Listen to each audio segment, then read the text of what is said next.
Okay,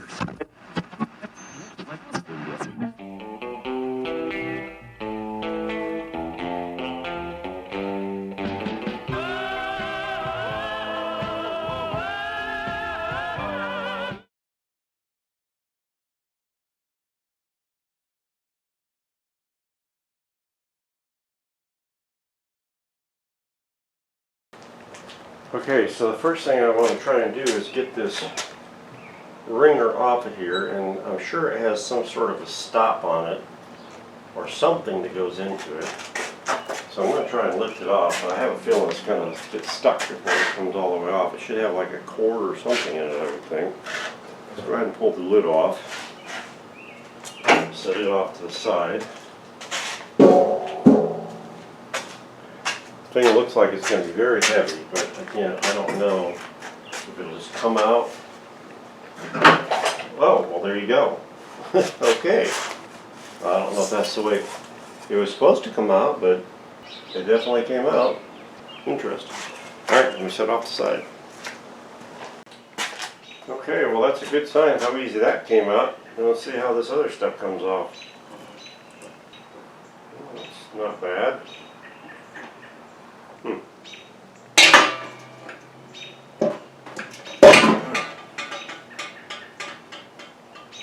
That don't look bad either. Looks in pretty good shape, actually. Very nice shape.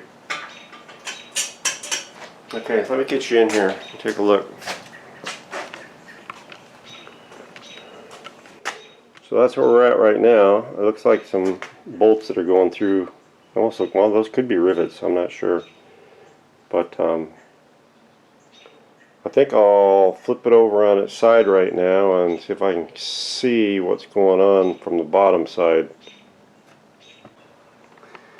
Okay, so I flopped it over onto a big thick cardboard box so it doesn't get damaged. And pretty clean in there. I mean, there's some cobwebs and stuff like that, but all in all, not too bad. I see, looks like 4 or 5 bolts holding, looks like the transmission in, maybe, and then the motor. So, let me figure out what I got to do here. Okay, so I was looking at this morning, guys, and I decided that it probably is going to be easier for me to flip this thing up on its top, on this box I've got it sitting on, and work down versus squatting and, you know, trying to get in there. There's not much hardware in there. I see there's a bolt there, and a bolt there, but then there's a stud that goes up from the transmission to that mount, which sure as hell don't look like there's much room to get my hand in there. So that might be more difficult. So I'm just going to go ahead and like flip this thing up on its top. And work down versus squatted. Because at my age, you have to try and work smarter, not harder. Alright. Let me move you guys in a little closer. Okay. Like I said, you can see in here it's pretty clean. There are some cobwebs. There's some spider, I take eggs. I think that's what that is, spider eggs. Hopefully they're like super old spider eggs and I don't have a big old honkin' black widow come flying out here at me. I see a little bit of oil on that transmission, but overall, you know, like I said, it's pretty freaking clean in here. Alright, so I got a bolt from the bottom up, or nut. There's some sort of wire in there. That's probably an electrical wire from the switch, because there's a switch from the side. I may have to, oh, there's a spring on that too.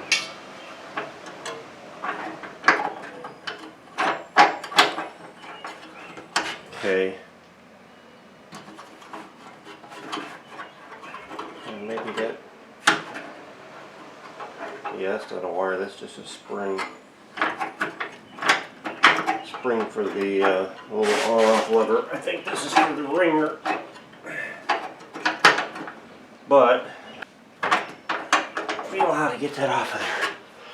So hopefully I'll be able to see that in a little bit. Okay, let me find the tools that'll fit that, and I'll come back. Okay, so talking about working smarter, not harder, at my age, I have a big old overkill honking electric impact wrench here that I'm going to use to run these bolts out, the ones that I can. At least that's the idea, if I can get, there we go, on there. Get the right direction. Otherwise it's liable to snap something off.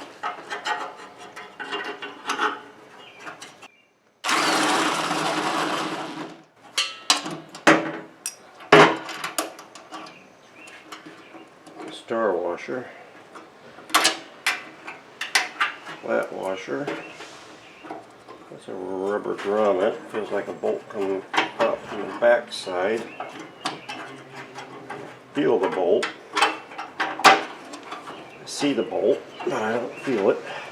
But I have to take some stuff loose before I can actually know what I'm doing here. Because right now we're just doing it all from scratch. Trying to figure it out as we go. That was kind of rusty. Alright, one more easy one, and then I think that one over there is going to be the hard one.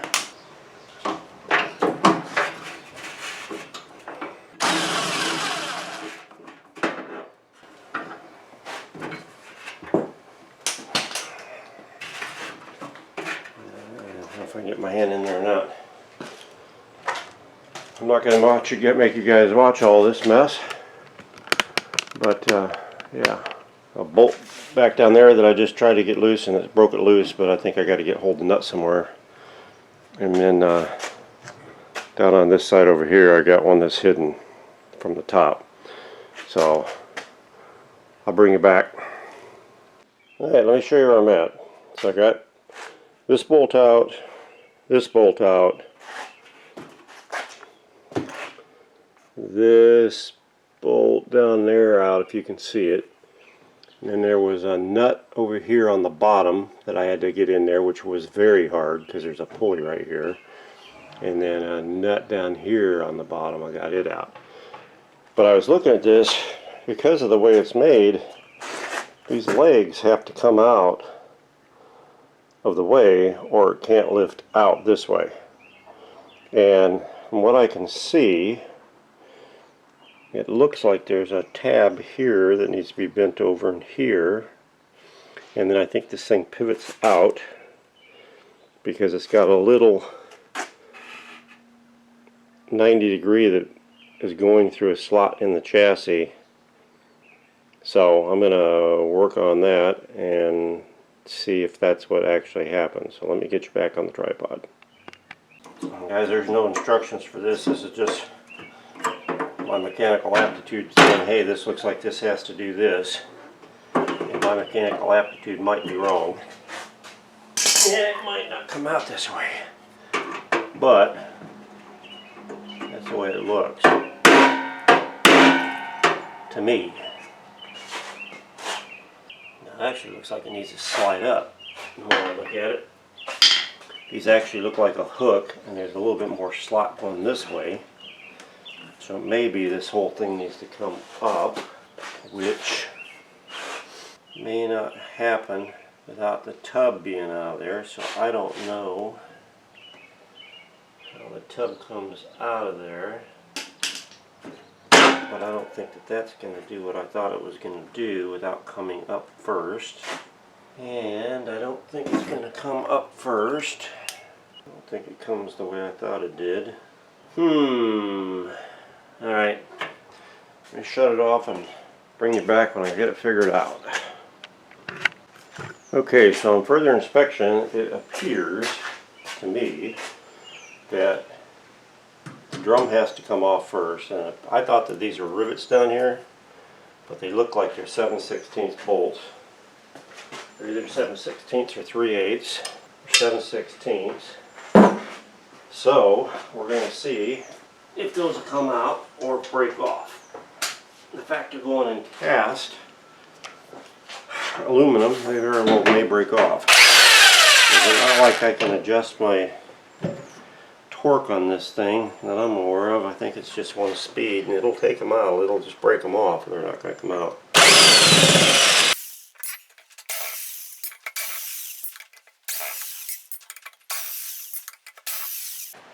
Alright, I've got the bolts out of there now.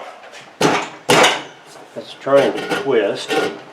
Okay, it looks like I've got something here holding it on, because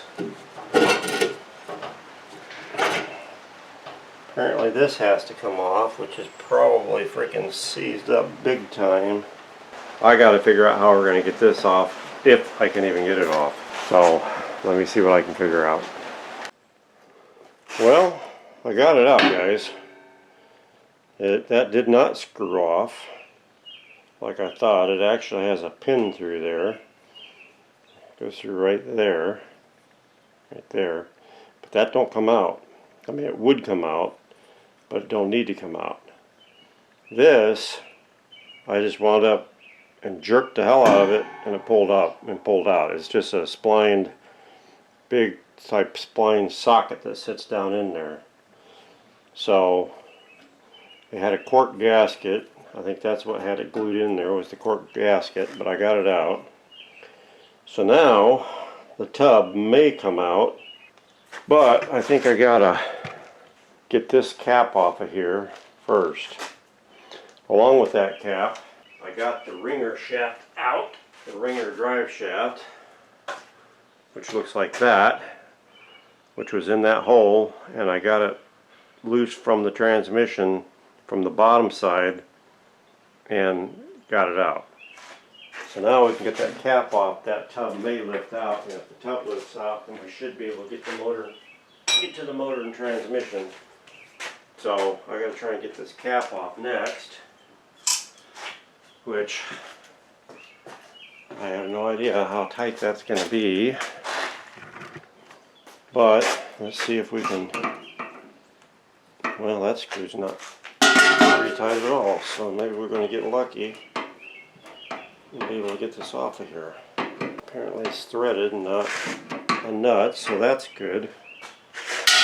Now we'll set it right there. And maybe we're going to get lucky, because they seem to be coming out. The real question is this thing functional, or does it have a major issue in the transmission, or was the motor burn up? Why did somebody stop using it at some point in time, or did it just because the new washing machines came out that they wanted to test something new? Alright, well that came right out. So, very cool. Alright, so now maybe that tub will come out. Alright guys, I'm just trying to wing this as I go. So it's like this tub's sitting in a big heavy sleeve, rubber sleeve. So I don't know how easily it will come out of that. It might be pressed into that, I don't know. Figuring this out as I go.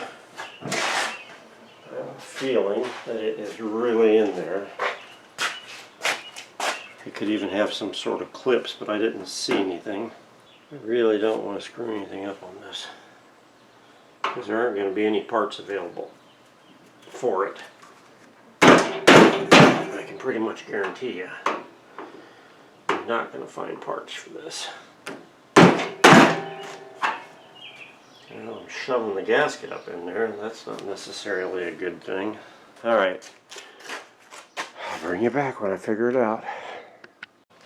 Okay, so it appears to me, and obviously again I don't know, but it appears that this tub is pressed down over the edge of this, and it has a rubber gasket that goes all the way around, that when you press it down on there, that rubber is what holds it in place.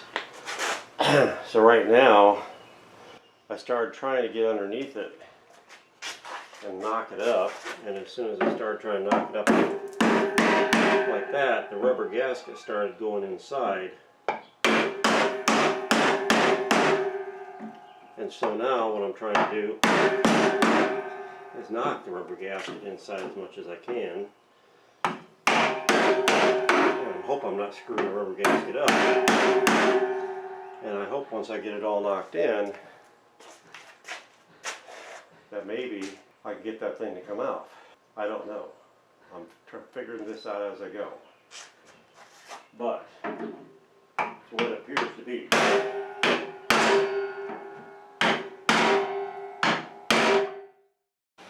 Alright guys, I got it. This is what I thought with that gasket. Unfortunately, I screwed up the paint right here.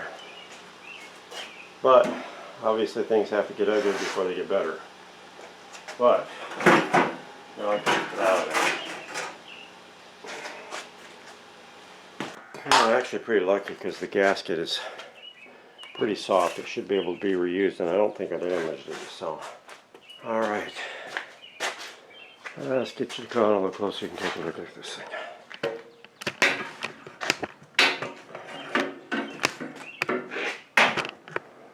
Alright. And that is what we got down inside there.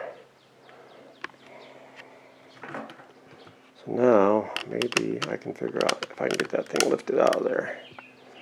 Let me see what else we got going on. I see some funkiness over here with this switch. There's that spring I was talking about earlier when I said there was a spring. Let me get you guys zoomed in here a little bit. You can see what I'm talking about. So this is an on-off, I'm assuming, for the agitator, which moves this lever and has a spring for returning it.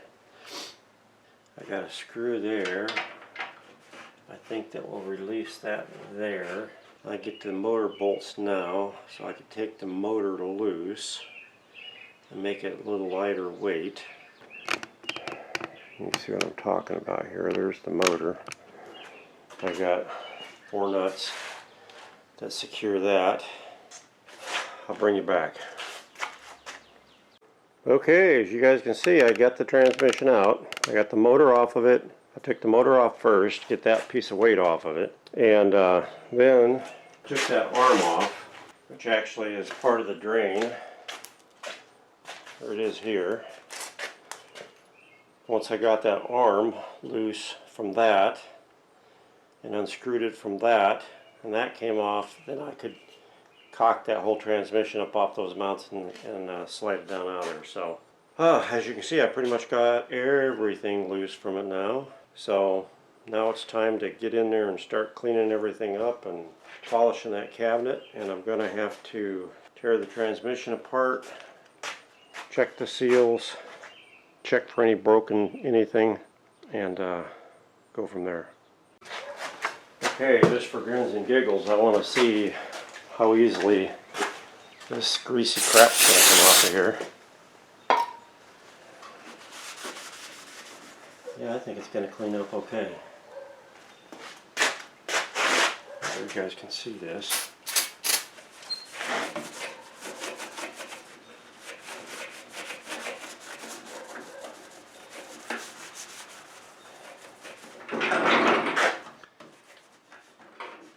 It actually came up pretty good. About this side, because that's kind of the worst side here. You guys can see that. Yeah. Let's see what it does here.